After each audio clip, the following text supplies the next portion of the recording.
Good morning, students. Welcome to TSN Education. Today we are going to study Class 8, Chapter 4, Part 4. In this land of the English, how hard is to live? In the 1930s, Warrior Alvin visited the land of the Begas, a tribal group in central India. He wanted to know about them, their customs and practices, their art and folklore. He recorded many songs that lamented the hard time Begas were having under British rule. 1930 में Verrier Elwin ने central India में रहने वाले बेगास जो थे tribal group की जो land थी उसे विजिट किया. Alvin wanted to know their customs and practices. Alvin उनके कस्टम्स और प्रैक्टिसेस को जानना चाहते थे कि उनके कला, रीति रिवाज और संगीत कल्चर कैसा है. ही रिकॉर्डेड मैनी सॉन्ग्स. उन्होंने कई सॉन्ग्स को भी रिकॉर्ड किया था और कई सॉन्ग्स को कलेक्ट किया गया जिसमें ये बताया गया था कि जो बेगास हैं उनके लिए ब्रिटिश रूल के टाइम कितना हार्ड समय रह चुका है. How hard is to live. अंग्रेज़ों के इस लैंड पर लिव करना, रहना कितना हार्ड है. In the village sits the landlord. Village में लैंडलॉर्ड है. In the gate sits the kotwar. जो गेट है उस पर कोतवार है.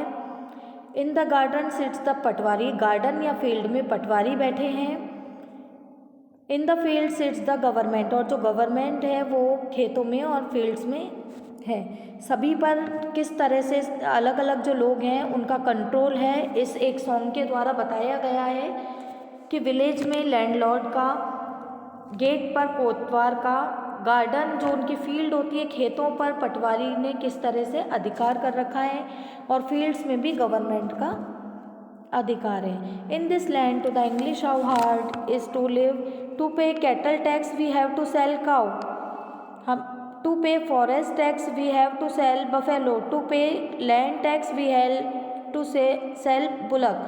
How are we go to get our food in this land of the English.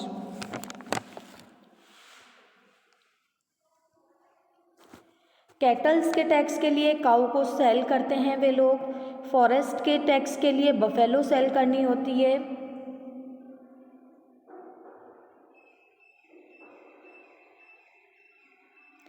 How are we go to get our food. हमें हमारे लिए फूड किस तरह से मिल सकता है. ये जो लैंड है ये इंग्लिश जो पर्सन है उन्हीं की है.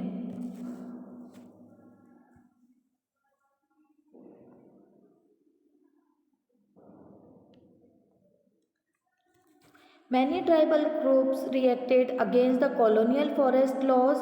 They disobeyed the new rules, continued with practices that were declared illegal, and at times rose in open rebellion. Such was the revolt of Songram Sangma in 1906 in Assam and the forest satyagraha of the 1930s in the central provinces.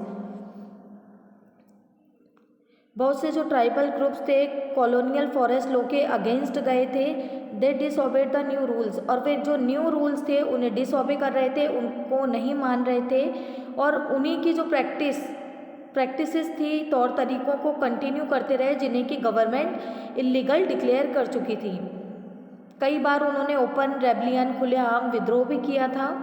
1906 में सोंग्राम संगमा और आसाम में 1930 में हुआ forest जो सत्याग्रह है, one सत्याग्रह, इस तरह के रिवॉल्ट के एग्जाम्पल हैं.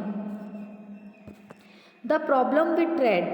During the 19th century, tribal groups found the traders and money lenders were coming into the forest more often, wanting to buy forest produce, offering cash loans and asking them to work for wages. 19th century में जो tribal groups ने पाया कि देखा कि जो traders और money lenders हैं फॉरेस्ट में बार बार आने लगे हैं वांटिंग टू बाय. और वे क्या चाहते हैं, वे फॉरेस्ट प्रोड्यूस को बाय करना चाहते हैं. कैश लोन जो ट्राइबल्स हैं उन्हें देना चाहते हैं ताकि उनसे ज़्यादा इंटरेस्ट ले सकें, और जो ट्राइबल्स को वेजेस बेस पर वर्क करवाना चाहते हैं. इन सभी जो चेंजेस को समझने में ट्राइबल ग्रुप्स को कुछ टाइम लगा था। Let us consider the case of the silk growers. In the 18th century, Indian silk was in demand to European markets. The fine quality of Indian silk was highly valued and export from India increased rapidly. एक ऐसा ही case जो है silk growers का है। 18th century में Indian silk की European market में काफ़ी डिमांड थी और एक जो फाइन क्वालिटी के कारण इंडियन सिल्क की हाई वैल्यू थी और इंडियन सिल्क का जो एक्सपोर्ट है वो काफ़ी बढ़ता जा रहा था। एज द मार्केट एक्सटेंड, जैसे ही मार्केट फैला या मार्केट जैसे ही बढ़ा, ईस्ट इंडिया कंपनी के जो ऑफिशियल्स थे सिल्क डिमांड के लिए, सिल्क प्रोडक्शन के लिए इनकरेज करने लगे, काफ़ी जोर देने लगे। Hazaribagh in present day Jharkhand was an area where the Santals reared cocoons. Present Jharkhand के हजारीबाग के एरिया में संथाल रियर्ड कोकून्स, जो रेशम के जो कीड़े उनको रियर करते हैं, उनको पालते हैं। The traders dealing in silk sent in their agents who give loans to the tribal people and collect the cocoons. The growers were paid ₹3 to 4 for 1,000 cocoons. Traders जो ट्रेडर्स हैं अपने एजेंट्स को भेजकर ट्राइबल पीपल जो है उन्हें loan देते हैं और कोकून्स को कलेक्ट कर लेते हैं। 1000 कोकून्स के लिए ग्रोवर्स को 3 और 4 रुपीज़ ही पे किया जाता है। These were then export to Burdwan और गया where they were sold at 5 times at the price. उसके बाद उसे बुर्दवान और गया में एक्सपोर्ट कर दिया जाता है जो कि उस प्राइस का 5 टाइम्स ज़्यादा है, 5 गुना ज़्यादा उसकी प्राइजेज़ वहाँ पर उन्हें मिलती है। The middles man so called because they arrange deals between the exporters and silk growers made huge profit. जो मिडिल मैन होते हैं उन्हें ग्रोवर्स और एक्सपोर्टर्स के बीच काफ़ी अच्छा प्रॉफिट मिलता है। The silk growers earn very little, but जो सिल्क ग्रोवर्स है उनको काफ़ी कम प्रॉफिट मिलता है। Understandably many tribals groups saw the market and the traders as their main enemies.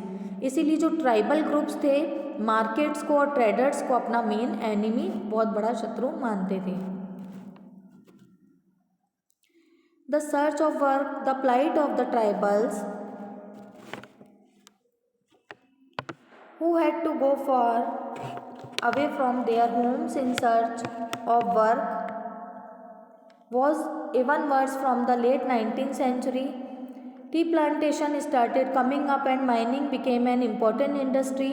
Tribal were recruited in large numbers to work the tea plantation of Assam and coal mines of Jharkhand.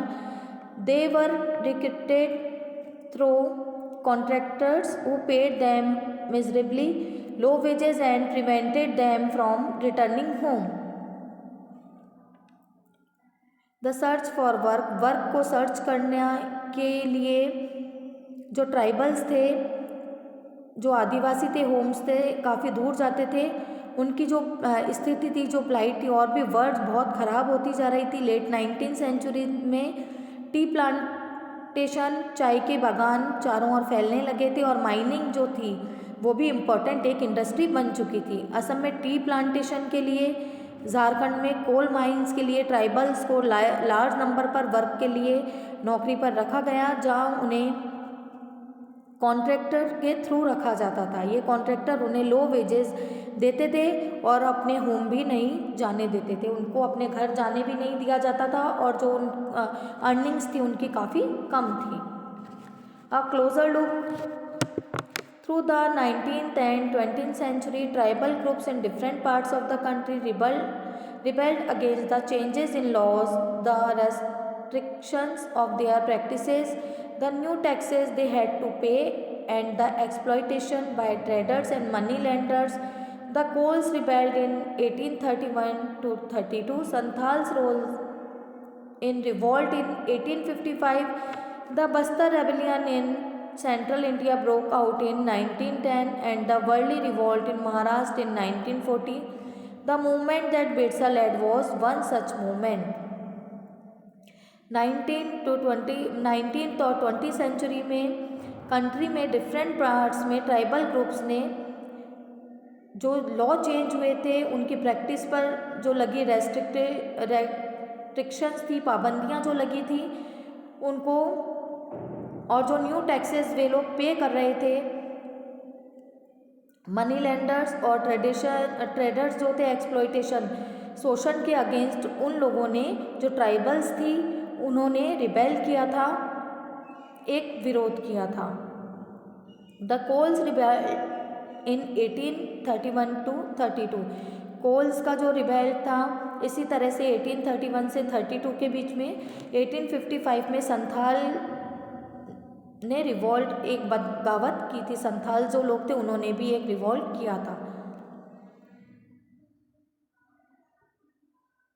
Central India में बस्तर जो rebellion 1910 में हुआ था, 1940 में महाराष्ट्र में Worli rebellion हुआ।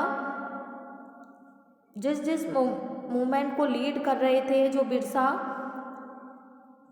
वह भी इसी तरह का एक मूवमेंट था।